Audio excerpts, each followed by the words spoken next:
Décalade. Ils se sont en fait jetés du haut du toit de l'école. Jean-François Dumas s'est rendu à la polyvalente Marie-Rivier. Luc Mayette est un spécialiste de la décalade. Une discipline visant à se lancer dans le vide la tête première qu'il enseigne depuis peu à des élèves de l'école Marie-Rivier, dont à cette jeune femme, visiblement anxieuse de tenter l'expérience. Peut-être que ça va être différent une fois que je vais l'avoir faite, mais en haut, quand tu sais pas à quoi t'attendre, c'est difficile. Finalement, après une bonne décharge d'adrénaline, l'exploit est accompli. Au début, c'est vraiment tough, là. En tout cas, je suis peureuse, fait que pour moi, j'ai trouvé ça tough, mais après, c'est le fun. Là. Initiée dans le cadre d'un programme sport-études en hockey, l'activité, inspirée d'une technique militaire australienne, vise un but bien précis. On travaille quelque chose au niveau de l'esprit, au niveau du dépassement personnel.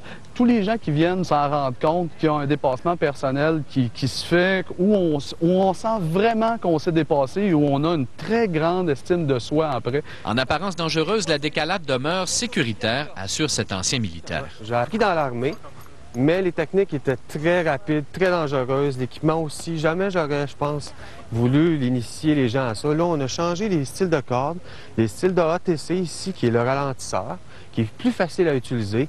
Les cordes sont dynamiques au lieu d'être statiques, fait qu'on a un bungee dedans qui nous donne une douceur quand on revient au mur.